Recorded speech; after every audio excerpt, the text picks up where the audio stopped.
This is the Guided Podcast, an interview with the fly fishing industry's top guides and brand ambassadors. We cover topics such as the guiding lifestyle, conservation, different fisheries globally, and the gear and technologies used to improve your game.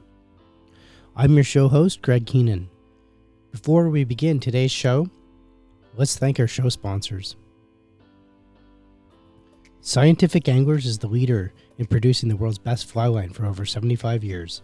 Scientific Angler has set new industry standards with their SA Amplitude family of fly lines, both in technology and performance. See the difference today for yourself at scientificanglers.com. Show your show support and follow us on Instagram at Fly Fishing Insider Podcast. Now let's begin.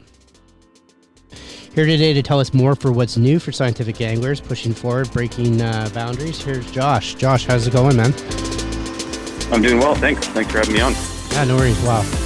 We always like it when you come on here and tell us what's new for Scientific Anglers. And with that said, what is new for 21 going forward? Sure. So fly lines is probably the best place to start here. Have a number of new fly line products that we're pretty excited about. A bunch of adds to Amplitude Smooth. The one that we're probably most excited about is what we're calling our creek trout taper. And it's actually kind of a little bit of a rebrand for us. We took a pretty popular taper of ours, the SBT, and rebranded it. It definitely had some play. Unfortunately, I think because of the naming scheme, it got lost a little bit. And so we decided to call it what it is, a creek trout line. So that's probably our largest fly line launch for 21. But we have a bunch of others as well that we can go through. Cool. Well, just on that really quickly, what was the name of the taper that it was designed after? Yeah. So it's called Amplitude Smooth Creek Trout, and it was based on our Mastery SBT or short belly taper. And so that line has since been continued. The Mastery SBT has since been continued in the U.S., discontinued in the U.S., and is now called Creek Trout. And it's essentially the same taper. We just lengthened the handling line a little bit to make it a little bit more stable at distance. But other than that, it's pretty much the same. Cool. So it's definitely like a short game kind of line. Exactly. Yeah. So the SBT and the creek trout are kind of unique in that the head length is on pretty much all the sizes is under 30 feet. So the issue that you run into, there's kind of two issues you run into when you're creek fishing, in my mind. First is that you're generally casting less than 30 feet, right? Yeah. And a fly line's weight is kind of determined at 30 feet. And so if you're not, take a traditional 5-weight, for example, and you cast it at 15 feet, you're only getting half the amount of load that the rod really expects. And so what we did with this line is we actually condensed that head length so it will load the rod better at short distances. So even if you're only casting, 15 or 20 feet, it'll feel like you're loading the rod the way it should be loaded. And then we rear-weighted the head as well, so it's great for roll casting, great for single-hand spay. So if you fish creeks, or small waters that have a lot of cover on the banks, and if you're tight to that cover, you have the option to single-hand spay or roll cast as well. Cool. How's that line been doing? How's the fly fishing world taken to that line? It's been good, man. Yeah, it's been good. I think especially this year too. I mean, with people not being able to travel, you have to kind of explore your home waters a little bit more. And I think a lot of fly fisher people and, people listening to this podcast have probably, tried exploring a few waters closer to home. And a lot of times they're smaller than normal. You hear about the big ones like the Missouri River and the Madison and all that stuff. But there's a lot of sneaker creeks that are pretty cool too. So. Yeah, that whole big fish. So love it. Yeah. Hey, Josh, you did mention that you have a lot of lines. So why don't you run us down, besides, I know we focused on that one here a bit, but just run us through a few, through the other ones that are new to SA. For sure. So one that is probably going to be pretty applicable for your area specifically is Amplitude Smooth still water indicator. So essentially what we did is we took our anadrೊ taper and we made a bicolor indicator on the end of it. So the last, I think it's 2 or 3 feet alternates between orange and green. Mm-hmm. And for stillwater fishing specifically, especially if you happen to be fishing without an indicator, it's just, another visual reference for the movement on the end of that fly line if you have a fish take or something like that. So A Nadro taper, it's been actually pretty popular for stillwater fishing for a while, but we just updated the color scheme to make it more specialized for stillwater fishing. I have a bunch of that going on my reel. I haven't gotten to fish it in 20 because I was fishing some other stuff, and I can't wait to fish that for 21. And especially when you like naked line indicator, like naked chronomid fish, that is going to come in handy for sure. Yeah. Hold on. So I'm excited. Yeah.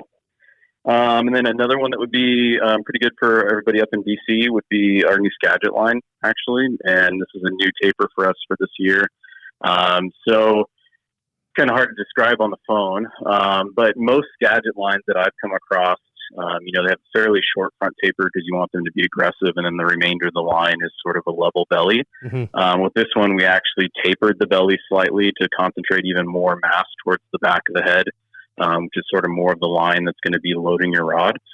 So, in my experience and what I've seen in the marketplace, I think it's the first Gadget line that actually is fully tapered from end to end. And the belly is kind of a more nuanced taper, but it does definitely taper from, big in the back and a little bit smaller in the front.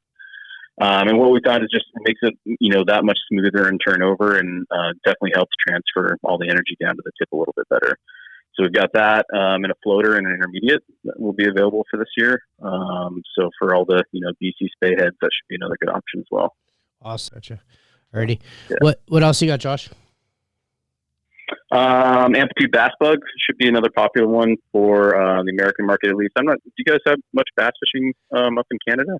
Yeah, like right above you guys, right? Out in that eastern Canada. Yeah. It's huge. Yes. Yeah. So that might be a good one. Yeah, so we took our the Mastery Bath Bug taper, which is based on the Titan taper, with a little bit different construction. So the Bath Bug actually has our saltwater coating with a freshwater core, so it's kind of an in-between combination of core and coating, with the hope that when you're fishing for bass, typically you're going to be fishing into warmer water and warmer air temps. So we wanted to construct the line in a way that it would handle those warmer temps a little bit better. So we took Mastery Bass Bug, moved it up to Amplitude. So it's textured, 3 colors, got AST plus, but that's been a pretty popular taper for us since we launched the Mastery version in 2018, I believe. Mm-hmm. Absolutely. What else, Josh? Another big one would be Mastery Infinity. So Infinity is kind of the next iteration trout taper that we have. GPX first and then MPX. Yeah. Most recently Infinity. Until now, it's only lived in Amplitude and Amplitude Smooth. So we brought that down to Mastery for the budget angler. So you still get all the benefits of the taper, just a little bit less slick than what you'd find in Amp and Amp Smooth. But still a great option. It's, for me, I think 90% of trout anglers could get by with just that line and do most everything they'd want to do. It's funny you mentioned that. I was just going to ask you that. I was going to be like, so now that you've done that, I mean, guys that, like you say, that are on a budget or whatnot, that's probably like a great, like, that's your great go-to. Yeah. Mastery. So Mastery as a family has been around forever. Yeah. And it's always existed. I think it might have been a little bit cheaper way back in the day, but it's always been in that, $75 to $80 range. So, that's definitely in most people's wheelhouse. And it's got a good bit amount of technology, some, albeit a little bit older technology if you're talking about SA specifically, but still, a great line for the price. And for most anglers, it works perfectly fine. Awesome. So, and moving into salt, or are you done in freshwater? Do you have anything? Yeah. What do you have in saltwater? Yeah. So the only real saltwater line, at least for fly line ads that we have this year, is our Redfish Lines, and we moved those up to Amplitude Smooth. So previously, these actually 2 tapers had lived in Mastery, and we break out our Redfish Lines by warm and cold, and so it's kind of similar to the Bass Bug thing. It's just a construction difference, even though the taper is the same. So we have a cold version with a softer core and a softer coating, so it won't get quite that coily, mess when it's colder outside.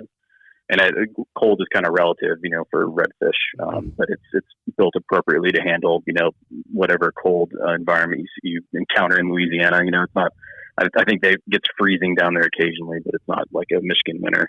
And then we have the warm version as well. Obviously, that would be great for summer fishing down in Louisiana or Florida or Texas or anything like that. Cool, I like it. So, any other lines or any other development that you guys like for fly lines? Is there any other things that you have or you couldn't bring to production? Like, because where I want to go with this is like you guys managed to crank out a whole new series, some new families, and whatnot. Mm-hmm. And it was a COVID time, so like walk us through like how that transpired, and you guys, you did it well. Yeah. To be honest, all the onus for our success right now goes to our merch ops and planning team. So they were incredible at sort of adjusting our schedule and being able to fill demand. We were essentially in Michigan. We were shut down, completely shut down, at least for I think a month and a half or 2 months. Which essentially meant that we couldn't ship product and we couldn't make new product.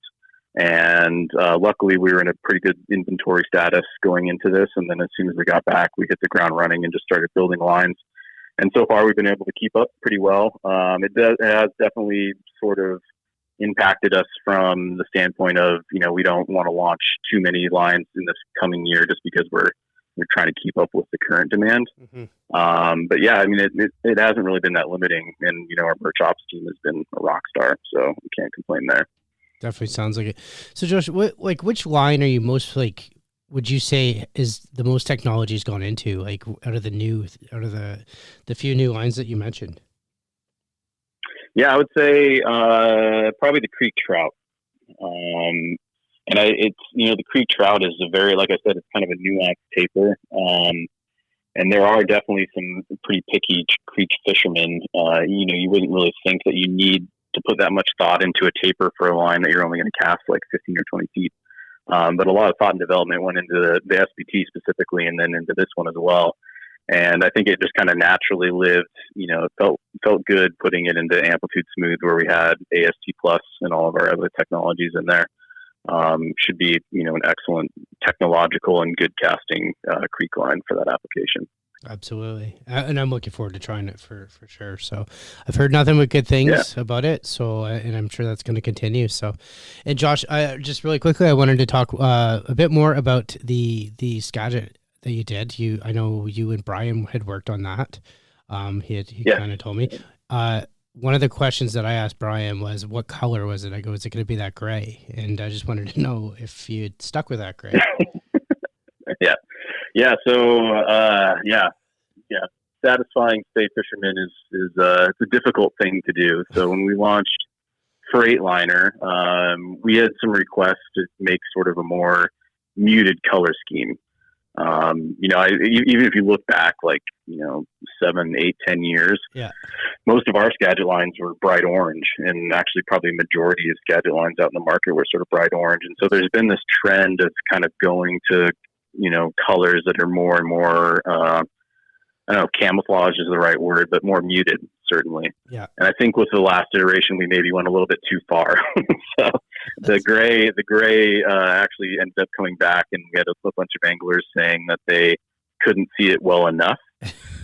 So with this new version, we've kind of split the difference, and we went with a sky blue. So it's still kind of a natural color, but especially in contrast to the water, and whatever landscape you have behind you, it's pretty visible.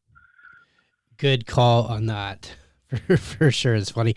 I know we went to the Skina and I was using that, and the photographer would be like, man, Greg, you got to switch out rods because I can't even get the line in the shot. So it's kind of funny. It just muted right in there. But it was, it's definitely the product. It's there. It's good. It pushes out. You guys, the Spey world really quickly. Are you pushing forward with more products in that?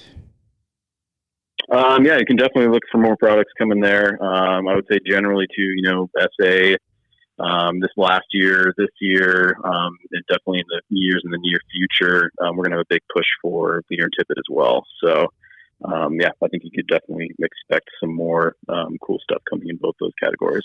Awesome. You know what, Josh, thank you for being a guest today. And definitely, if someone wanted to reach out to you or ask you a bunch of line questions, I'm sure you have the time for them. Where could they find you at? Sure. Yeah, you can. Best way to get me actually is to just hit up our consumer email. on the web. And if you just ask for me specifically by name, the email gets forwarded to me. Awesome. I'm going to make sure I put that in the show notes. So, Josh, I want to thank you for being a guest, and listeners, I want to thank you guys as well. Thank you. You've been listening to the Guided Podcast, sponsored by Scientific Anglers. If you like this podcast episode, please let us know and leave a review on your favorite podcast listening platform. And remember, subscribe to the Fly Fishing Insider podcast to get even more episodes of both Guided and the Fly Fishing Insider each week. See more at flyfishinginsiderpodcast.com.